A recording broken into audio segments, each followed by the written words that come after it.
bali balagawa.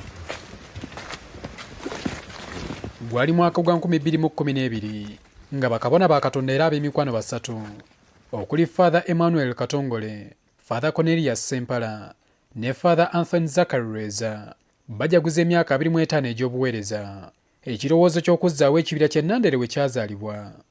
Abasatu bano bafumitiriza ku ngeri y'okwebazaamu Katonda olw'okubakola obulungi kwe kusalawo okwanukula omulanga gwa Papa Francis mu bbaluwa ye Laudato Si mwe yasabira abakkiriza okukuuma n'okulabirira nnyaffe ensi.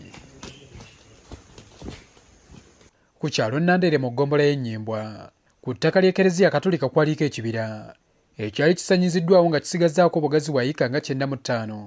Balaba nga kyekifo ekituufu eky'okutuukirizaamu okwolesebwa kwabwe. Omwepisikoopi w'essaza lya Kasana Luweero ebiseera ebyo nga kati ye Ssaabasumba w'essaza kkulu erya Kampala Paul Ssemwogerere yawagira okwolesebwa kw'abasasedooti okuzzaawo ekibira kino. Bishop yategeera nti pulogulaamu yaabwe edda mu mulanga gwa Paapa mu bbaluwa gye yawandiika ya Laudato Si n'agyagala nnyo n'abagamba mutandike mu dayosisi. Kino kintu kirungi nnyo. Dayosisi yaffe efuuke Laudato Si Center.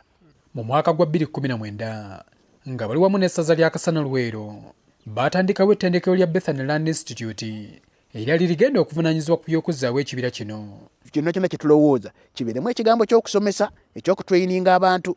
Bwe kityo Bethany Land Institute n'aba nga alina ebintu ebyo ebisatu: ekyokukuuma obutonde bw'ensi, okusimba ekibira, okuyigiriza abantu obulungi bw'okukuuma obutonde bw'ensi, ate n'okukola ensimbi. Mu nteekateeka eno ekibira kino baakituuma Laazaalo nga kijjibwa mu Bayibuli Yesu bwe yazuukiza mukwano gwe Laazaalo kubanga nakyo kyali kisaanyeewo n'ekizibwa engulu. Kino kati kikuze era kiweza obunene bwa yiika 244. Olutalo nga luwedde awo abatuuze baatandika okutuma emiti mpola mpola okijjamu amanda. Ekibira ne kitandika okusaanyizibwawo. Ekibira kino tukituuma Laazaalo olw'ensonga bwe twatuukira wano nakyo kyali kifudde. Twagala okukikola ki? Okukiwa obulamu nga Yesu bwe yawa Laazaalo buki? Obulamu. Bano omulimu gwabwe gwatandika na kukuuma ekibira ekyali kisanyiziddwawo ko n'okusimba emiti. Ku luguudo olengera nenga munda emiti gyakola ki? Gyaggwamu. Tutandika omulimu gw'okukuuma ekibira n'okusimba emiti.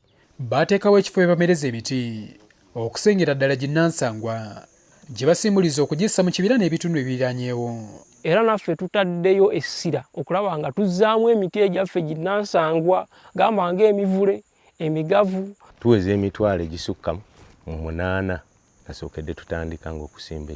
Ate tufunye ne ba partners abali mu field y'emu eyagala obutonde bw'ensi abamu batuwadde emiti. Kaweefube waabwe wakulaba ng'omwaka gwa 2005 we gunaatuukira nga basimbye emiti akakadde kalamba.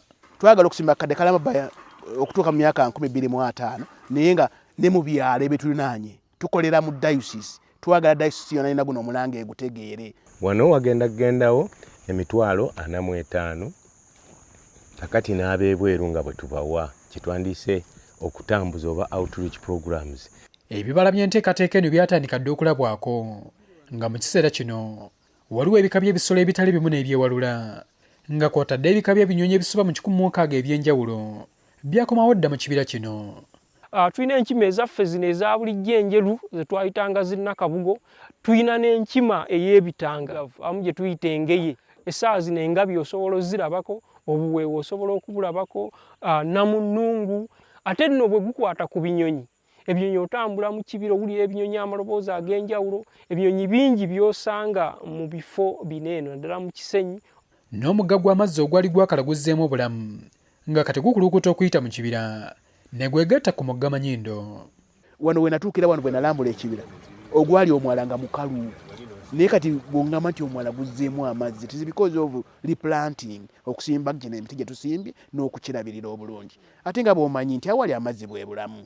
Kati bodde mmange eno wansi mu Kisenyi amazzi gazeemu okulukuta.